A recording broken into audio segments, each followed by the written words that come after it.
We've got bird things today. Lots of bird stuff. Wanted to jump in here and thank Lori and Cicero especially. I wanted to thank Lori, the executive director, and Diane, the president of the Wild Bird Rehab Center. Wild Bird Rehabilitation Center. Yeah, I'm a little tired still. That's all right. All right, so I love all birds, but like Cicero, passerine birds make a ton of noise. I mean, a lot of noise. Like lots and lots and lots of tweeting.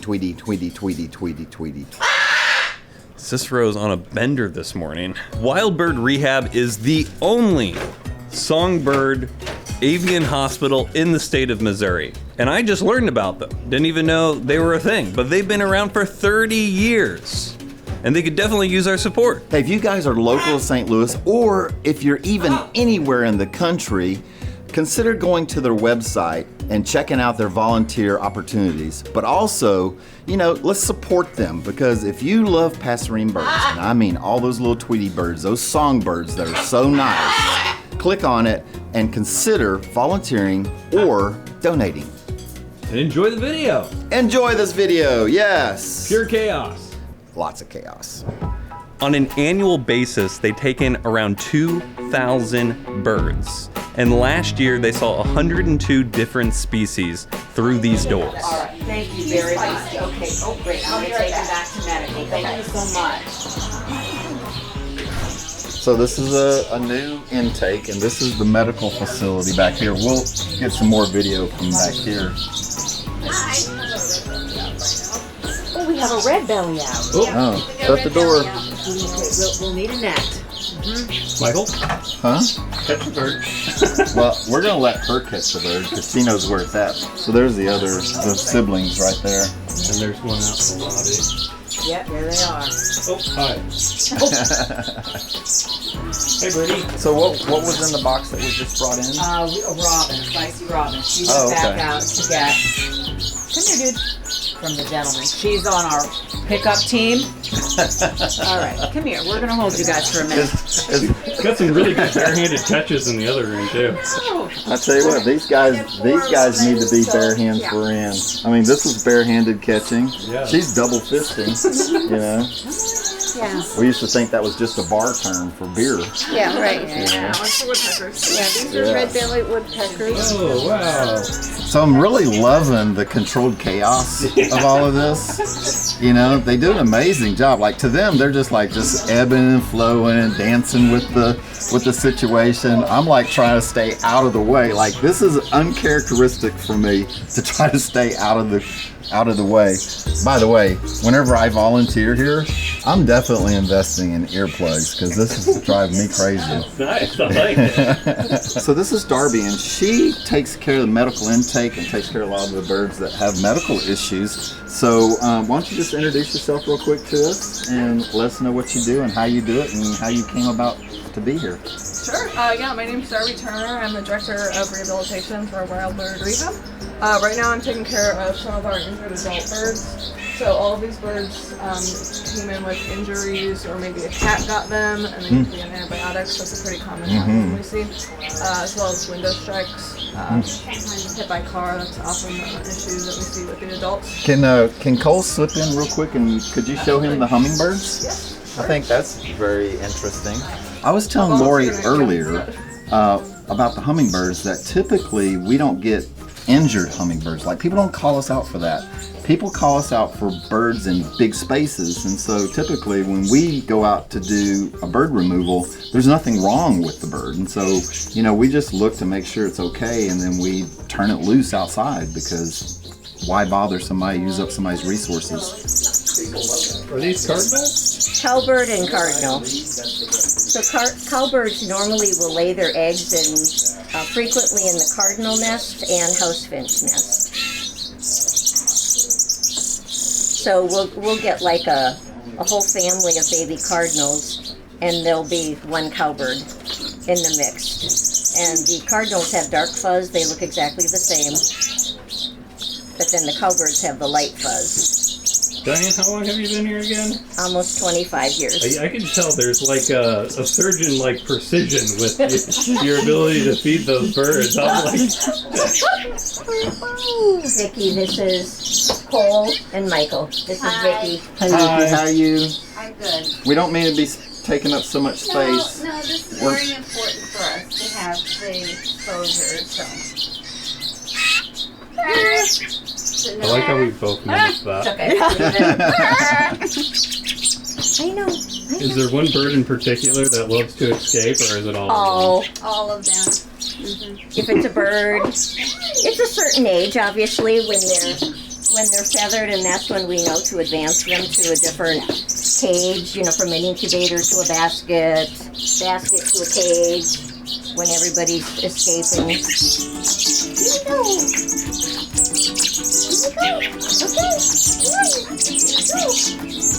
Here we go.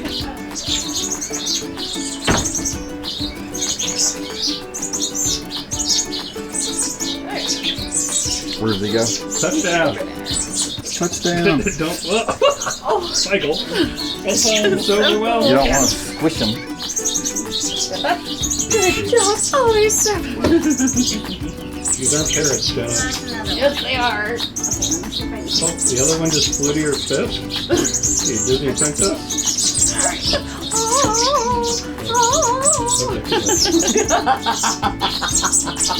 I like how you're always sheepish when you come to places like this, even though you have like just a truckload of knowledge. Well, it's one of those things too to where you want to let other people shine, And as long as they're saying the right things, there's really no sense to interfere. I mean, I'm not the expert of all experts everywhere in the world. I do like to be quiet and listen to people and let them have their time, and I think that people appreciate that too.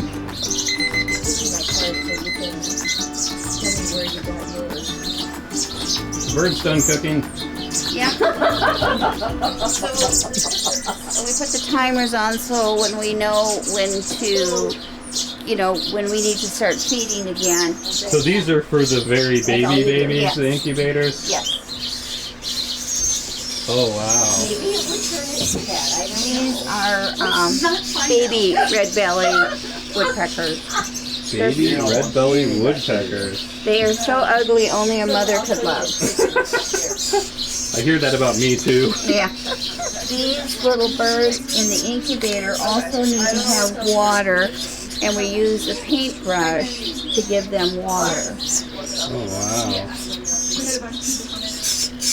And you just paint some happy little trees. Yes, Well, I thought barn owl babies were ugly, but I think those take the cake. they do take the cake. Yeah. So someone just had a pigeon, question mark? I guess. Oh, yikes. Yeah. So do those grow back then? I think, by the looks of it, most of them it'll should. take 6 to 8 months for it to go through a molt. Yep. This little guy will have to. So yeah, he's not going to fly for a Completely good molt. year. Maybe you'll come home with me. We don't have space here. No. No, I know. Or Jenna. Maybe Auntie Jenna would take you home. Because Winston needs a friend. Jenna's our resident crazy bird lady. Yeah, I am. Well, this is like the largest bird I've seen here. Well, it certainly is the largest woodpecker in Missouri. Pleated woodpecker. They definitely do a lot of that drumming that you hear when you're in the forest. The males especially will drum on older pieces of wood so that they can attract a female. And if you're lucky, they'll drum on top of your chimney, on top of your chimney cap, making a loud sound at 5:30 in the morning. Yes. Just to attract a girlfriend. Now you said this one had a crooked neck. Yep. Well, she's got, to me, and again, this is the first time I'm seeing her, but she looks like she's got a little head But trauma. she does have, Yeah. she definitely Yep. does have a neck bone. Yep. Right there. Yes. Baby. Yep. Not as little, you don't have to be, and this is a baby downy woodpecker. Little woodpecker? Little downy woodpecker. These are the 30-minute an hour feeding Yeah. rooms. They go from baskets to cages.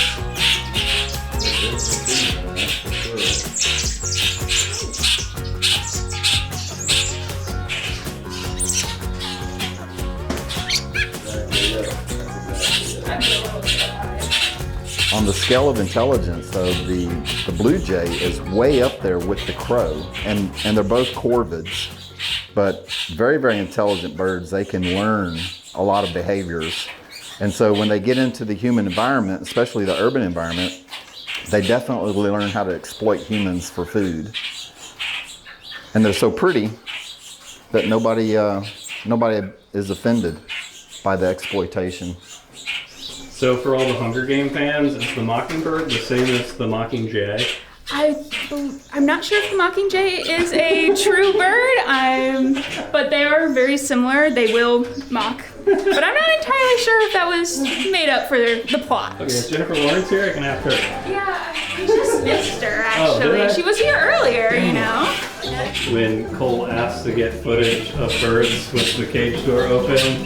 Yeah. These are really the only ones who are being not very nice today. Ooh, barehanded, nice snag. That's when that wasn't. I like these grapples. We're just gonna carry you. Like professional bird catchers. Need you guys on our bird of prey calls. But we tried to get a shot of the bluebirds, right? So that's as close as you get. That's it. You may have gotten some action shots there. Yeah, no, that'll be good.